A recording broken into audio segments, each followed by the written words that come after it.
você quer ser quando crescer? Essa pergunta tão clichê nos acompanha desde pequenos.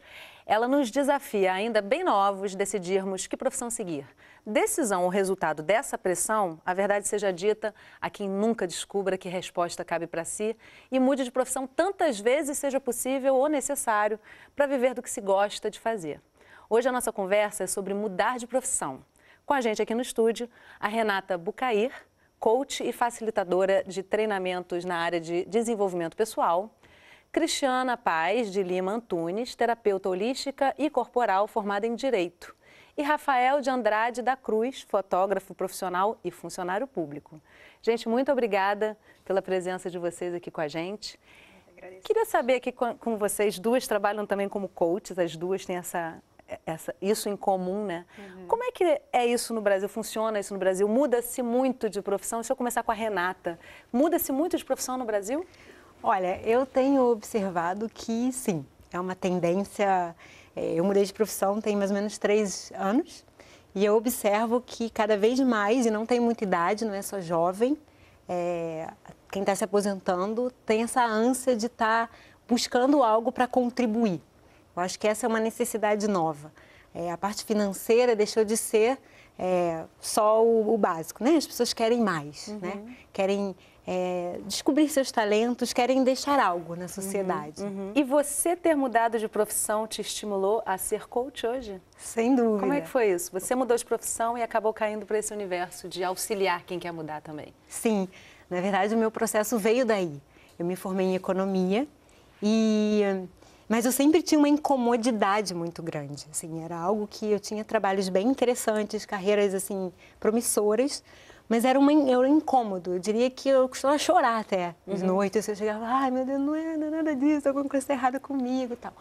Foi quando eu comecei a passar por um processo de autoconhecimento, de busca, passei por uma busca, eu ia buscar. Então eu pedi apoio terapêutico, tive um ano sabático, fiz... Refletir é preciso, né?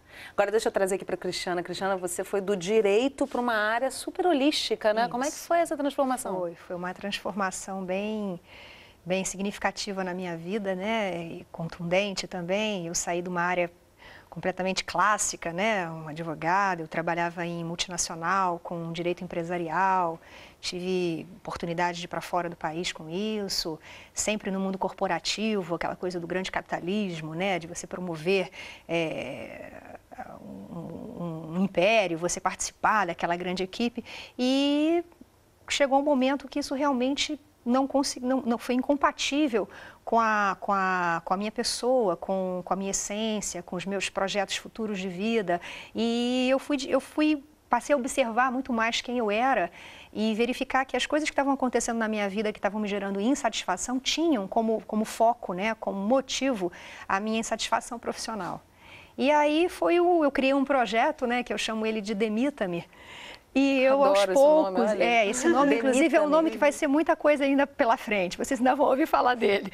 E eu criei esse auto-coaching, né, como a Renata falou, para que eu pudesse, a partir do meu autoconhecimento, fazer uma transformação de carreira. E eu não conhecia o coaching ainda nessa época, eu fiz sozinha, então foi um processo mais difícil, mais doloroso e menos profissional. Vamos falar um pouquinho daqui a pouco sobre essa questão do coaching que vocês duas trazem, mas antes eu queria ouvir o Rafael. Rafael, fotógrafo uma vez, para sempre fotógrafo, né? Você hoje é funcionário público, mas ainda traz com você essa profissão anterior? Na verdade, assim, eu fui parar na fotografia porque eu fui primeiro para o jornalismo. Eu fazia faculdade de jornalismo e na faculdade me interessei por fotografar. E eu já estava mais ou menos trabalhando no jornal, então eu falei, bom, vou tentar ir para essa área e fui. E fiquei nisso, acho que uns 10, 12 anos, né? Passei por maior parte dos jornais do país e tal. Só que em algum momento você enxerga que tem que mudar alguma coisa. E eu, particularmente, continuo fotografando, mas não é a minha rotina. Assim, eu fotografo muito com telefone hoje em dia, muito mais do que com câmera. E também porque, o que aconteceu? Eu resolvi fazer uma outra faculdade, fui fazer economia, onde ela estudou. E aí, assim, você fica sem tempo, né? Você trabalha, você faz faculdade, você não tem muito tempo para outra coisa que não seja, sei lá, um mínimo lazer, assim. E aí foi ficando difícil. Eu, hoje em dia, fotografo muito pouco. Mas qual foi o estalo, assim, que te deu para você falar, opa, vou mudar de profissão? Então, assim, diferente delas, eu acho que a coisa veio mais de dentro. No meu caso, o que eu entendi é que o mercado estava mudando muito rápido e que eu talvez não tivesse tanto interesse de continuar num mercado que parecia não ter muito interesse em manter os profissionais que estavam no mercado. Ou seja, assim, eu vi os salários, eu vi quantas pessoas estavam ganhando, a quantidade de pessoas que estavam sendo demitidas. E uma hora eu falei, olha, eu não posso não ter um plano de reserva, não posso não ter um paraquedas aqui, caso alguma coisa aconteça.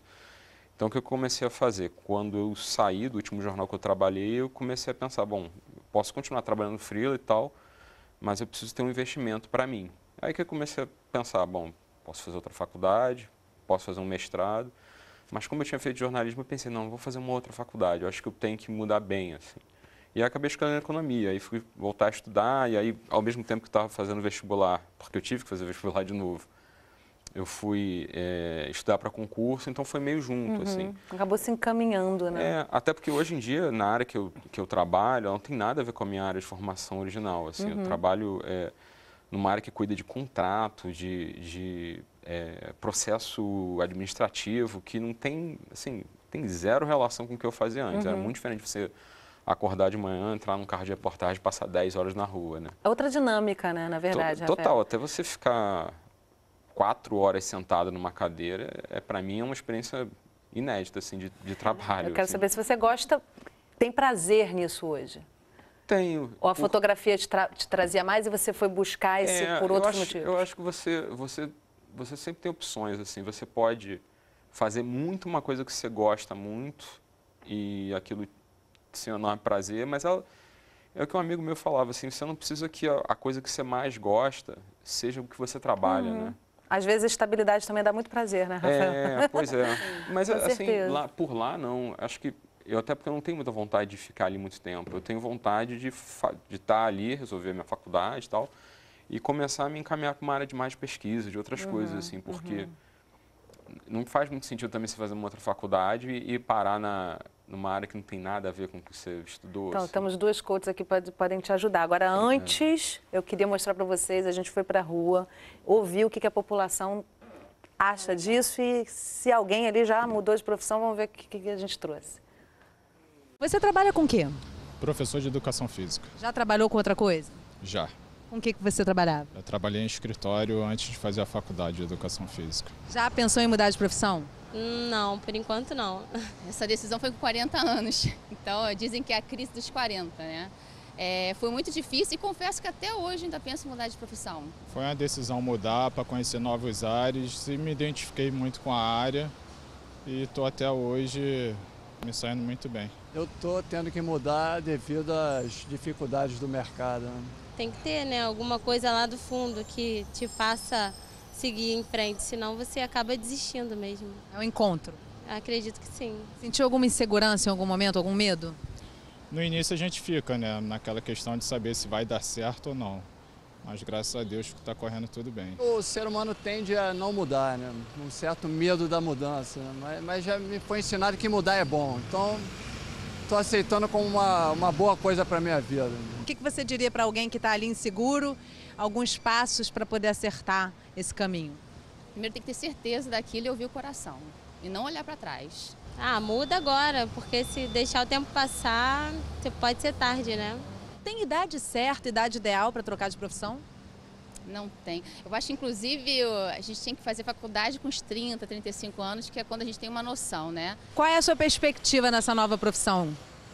São boas, sabe? Eu estou mexendo com um negócio que eu nunca imaginei mexer, não entendia nada do negócio e estou até começando a gostar, entendeu? Parece que tem um futuro aí. Arrisque, porque se você ficar em cima do muro, você não vai saber se vai dar certo ou não. Acredite, né? Mudar é bom. Mudar é bom, é muito bom, né? Gente, o que vocês trazem para vocês dessas falas todas? Seria ótimo fazer faculdade aos 35, porque é por acaso que eu estou fazendo. Eu estou com 34, comecei a faculdade com 32, então estar fazendo faculdade agora é muito diferente de quando eu fiz, quando eu tinha 19 anos. Com certeza. Né? Até o nível de interesse na faculdade é outra coisa. O problema é que, assim, que eu ia fazer entre os 19 e até agora, né, 16 anos. Teria que mudar toda uma cultura, né? Teria que mudar uma cultura. E eu acho que poderia ser uma cultura, né? Vamos viajar um pouquinho, de autoconhecimento, de experiência, de trabalhar, é o que eu costumo falar, de autoliderança. Trazer o indivíduo para a audácia, para saber que é possível acertar, errar, é a mesma coisa, acertar, errar é relativo, né? Depende da ótica que você enxerga, mas hoje em dia não é realidade. Isso eu acredito que poderia ser incluído nas escolas, na formação mesmo da criança, do jovem, dar mais desenvoltura para que ela consiga descobrir os seus potenciais e as suas habilidades e permitir que o ser humano, que as crianças, né, que o início da vida a pessoa descobrisse de uma forma mais clara e mais objetiva de que na vida não existe só uma colocação, a voz da sociedade, o efeito manada, a necessidade de você seguir um perfil, um padrão, que você pode pensar fora da caixa e ser feliz, que você tem que ver onde você tem o seu coração, a sua alma, a sua vontade, a sua satisfação pessoal e que isso também tem que ser bem visto, independente do setor em que você venha a trabalhar e a exercer alguma profissão.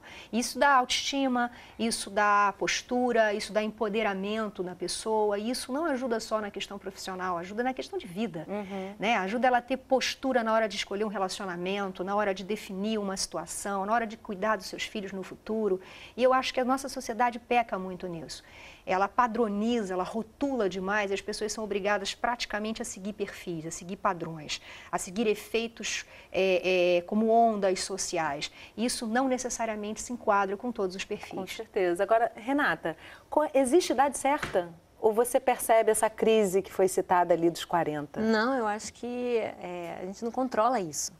Por exemplo, no meu caso, existia uma linha mestra de trabalho que desde vamos dizer assim, dos 15 anos já falava comigo, que é essa linha do autoconhecimento, de trabalhar meditação, auto-coaching. Eu era coach das minhas amigas, eu era às vezes coach do meu chefe, eu nem sabia que isso existia, mas já estava ali na minha essência. Mas o medo falava mais alto. E a gente vai falar de medo, eu vou segurar você, porque eu acho que a questão do medo e de como é que você canaliza esse medo para fazer a mudança com segurança, né? Eu acho que talvez seja esse o caminho, né? Eu acho que essa é uma questão fundamental e eu quero ouvir de vocês, as experiências de vocês. No programa de hoje a gente está falando sobre mudar de profissão e o intervalo é bem rapidinho, não sai daí não.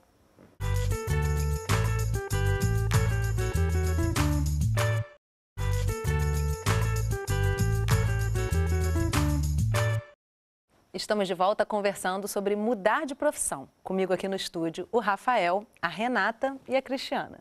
Bom, a gente terminou o bloco anterior falando de um ponto fundamental que é o medo, né? O medo de que alguma coisa dê errado. Teve medo em algum momento, Rafael? Olha, acho que o principal entrave assim, para mudar de área totalmente não foi exatamente medo, não.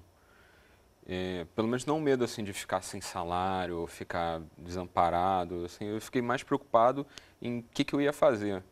Porque assim, é um pouco como a escola, né? Na escola você entra e o cara te fala assim, ó, você vai do ponto A para o ponto B. O que acontece ali naquele meio de caminho, ninguém sabe. Então, para mim, mudar de profissão foi um pouco isso. Ó, você está no ponto A, você tem que ir para o ponto B. Como é que você vai fazer? Você tem que achar um caminho. Planejamento?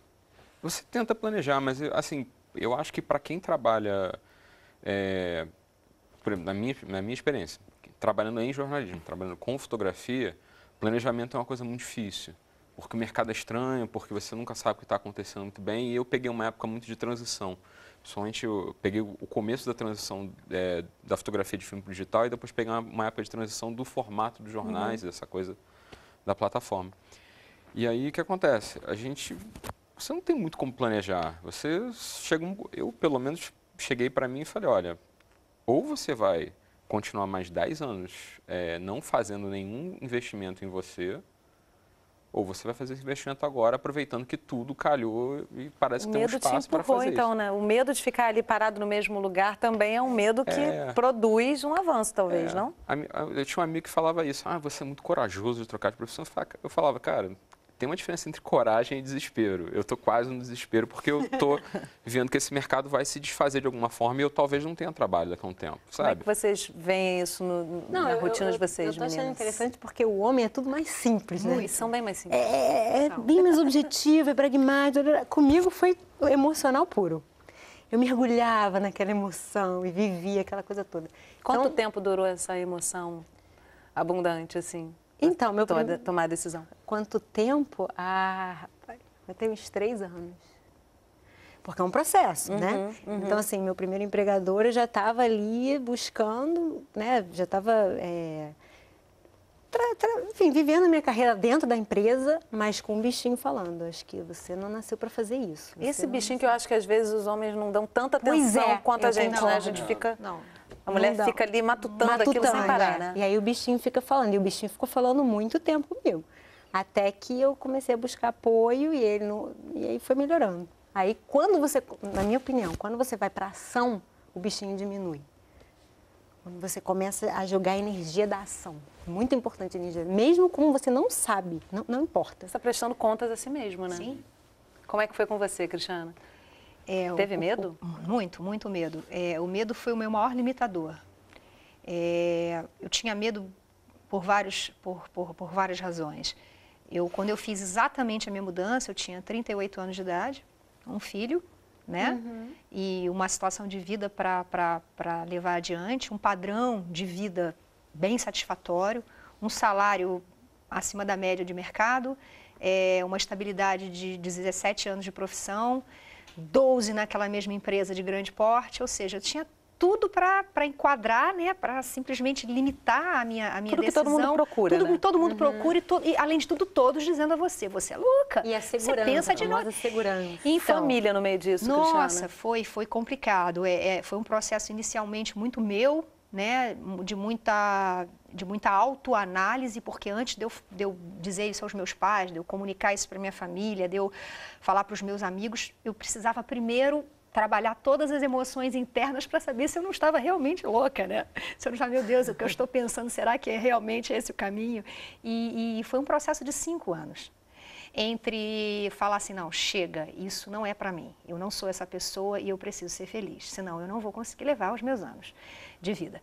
E até isso sair do meu emocional e do meu psicológico, né, da minha própria pessoa, e levar isso adiante, começar a propagar essa possibilidade, demorou um tempo. Eu queria pontuar um pouquinho mais a questão da família. A família pesa? A família pesa? Como é que claro foi a tua que família, pesa. Rafael? Assim, eu na época estava casado, estava morando junto e tal, e eu fui demitido do jornal que eu trabalhava. E foi nessa época que eu comecei, de fato, a pensar, olha, você pode aí ficar mais um tempo trabalhando como freela, não sei o quê, mas você tem que pensar num caminho para fora. E o meu casamento meio que acabou junto, assim, foi tudo meio, como se diz, uma coisa em cima da outra. E aí, o que na época me ajudou muito foi minha mãe. Minha mãe, ela chegou e falou para mim, olha, você pode fazer o que você quiser da vida, você tem um monte de escolha aí para frente, porque razoavelmente você não fez filho até agora, você não está mais casado. Não é determinante também, você né? Com um diferencial. Pois você não está pagando uma dívida, tipo um imóvel, uma coisa assim, então, sabe, tenta ver o que você quer e tal. E eu já tinha tido muita resistência em casa, quando meu pai era vivo, em relação à profissão. Assim, meu pai falava, putz, você vai fazer jornalismo, cara? Tem certeza que você vai fazer jornalismo? Eu lembro, porque meu pai era policial. Mas a questão financeira está o tempo todo aí incutida. Mas ele tinha muito preconceito com a profissão, era muito engraçado, assim, porque ele estava do outro lado do balcão, né? Quando você chega na delegacia para fazer alguma coisa, o policial está do outro lado e você que é jornalista está do lado de cá. Então é sempre uma relação estranha. E ele tinha essa coisa com ele, que ele guardava assim com ele. Mas quando eu fui fazer, quando eu comecei a trabalhar, meu pai achou legal, tal, deixou ir e tal. Só que o que aconteceu? Quando eu decidi que tinha que mudar, minha mãe falou, olha, você fez uma escolha, errou, enfim, você não funcionou bem. Você tem todo o tempo para escolher. Como uma relação afetiva, foi bom enquanto durou, né? Vamos para outra relação. Agora, trazendo aqui para a Cristiana essa questão familiar, ela também está atrelada à questão financeira, de certa forma? Principalmente você que vinha de uma estrutura profissional sólida? Sem dúvida, sem dúvida. No início, os meus pais estranharam um pouco. Falei, minha filha, pensa bem, isso é muito sério, você já tem uma idade que que já tem uma maturidade profissional, uma idade que para o mercado já não é tão nova, um filho para criar.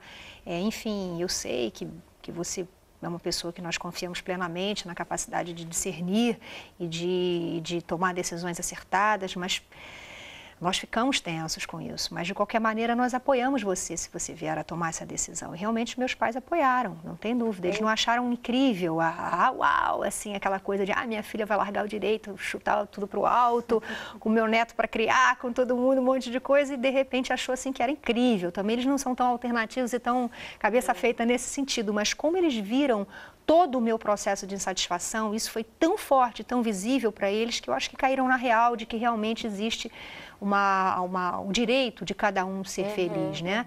E eu tive um agravante, porque a minha insatisfação de estar fazendo o que eu não queria era tão grande, que o estopim da bomba, eu chamo assim, foi eu adoecer.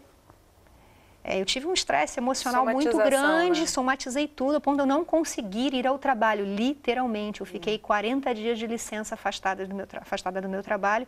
E aí, como a Renata falou, aquela vozinha que vem, que a gente às vezes não quer ouvir, ela me dizia, não se preocupe, você não tem nada. O que você tem, você sabe. Olha para você e olha o que você precisa fazer para mudar. Ai, gente. Juro, gente. Incrível isso. Isso falava forte em mim. Eu não vou deixar você falar ainda, Renata, porque a gente foi buscar um depoimento da sua família. E aí, na volta, você vai me dizer como é que foi esse apoio, ou se houve alguma pressão ali. Vamos ouvir o que a família da Renata comentou a respeito. Bem, Renata, eu percebia que ela não era uma pessoa feliz. Ela era chorosa, sempre vivia triste, ela não era alegre, né? Mas eu achava que era uma coisa mais segura, entre aspas, né? Você trabalhar numa empresa, fecha a gaveta sexta-feira, 13º, 14º, etc. Mas ela achava que isso não era sinônimo de felicidade. No que eu concordo também. Ao longo desses anos eu também tive para sair algumas vezes, mas eu também sentia, eu tinha essa sensibilidade que a amiga teve também, que ela não era feliz, meio chorosa. Não é fácil, né? O mercado do autônomo, no caso, ela tem que galgar um espaço, a concorrência é leonina, né? Mas ela está conseguindo e ela está mais feliz agora. Tudo tem um momento certo, né, para acontecer e então ela tomou essa decisão e a gente sempre, eu principalmente, eu sempre apoiei, entendeu? E filho é assim, você sempre apoia, né? Nunca vai abandonar, né? Então, mas o mais importante para mim é ver assim como que ela está crescendo também em todos os sentidos. Eu conheci a Renata exatamente nessa mudança de, né, que ela começou a querer agora, vamos ficar autônomo. Então eu acho que eu ajudei ela em 2 momentos, né? Eu acho que o primeiro momento foi esse do autônomo. E agora, dia 5, cadê meu salário? Que não tem, né? Então, eu já sou formado há 10 anos, sou autônomo, né? Sou fisioterapeuta. E aí, eu sei que no início é um período difícil. E aí, nesse momento, eu estava sempre com ela. Falei, não, é assim mesmo, vamos lá. E o segundo momento, eu acho que... até ela brinca muito assim como dupla de vida. Eu acho que é muito importante o casal ter uma visão, assim, olhar para o mesmo horizonte. Lindos, né? Agora, seu pai comenta ali que em alguns momentos pensou também em mudar. Inclusive, eu até brinco com ele que eu falo que eu sou a coach dele. Porque durante esse processo, eu passei pelo meu processo, mas eu também tinha que apoiar o meu pai. Era muito engraçado. Dá para ser coach em família? Não. Difícil, né? Acho desafiante. É um desafio. Acho desafiante. A minha questão com a família foi uma coisa muito interessante, porque a minha mãe, ela sempre teve uma energia muito de vai, aquela coisa da líder, né? E o meu pai, ele falava assim, vai, mas ele falava, não, mas não vai muito não. Sabe, aquela coisa porque ele sempre trabalhou em emprego público. Então, a questão da segurança para ele, né, foi um valor muito forte. Dia 5, né? E no dia que eu pedi demissão do meu primeiro trabalho, foi muito interessante, porque eu não quis contar para ninguém. Assim, na noite que eu tomei a decisão, falei, é hoje, amanhã eu não passo. Eu não sabia, eu não tinha plano B, não tinha nada. E aí eu precisava dividir com alguém. Só que se a primeira pessoa que eu dividisse fosse um mendigo, falasse, não, eu não ia fazer. Aí eu chamei meu cachorro e a gente foi comer japonês. E eu contei pra ele. E aí eu falei, bom, agora ele não pode falar nada.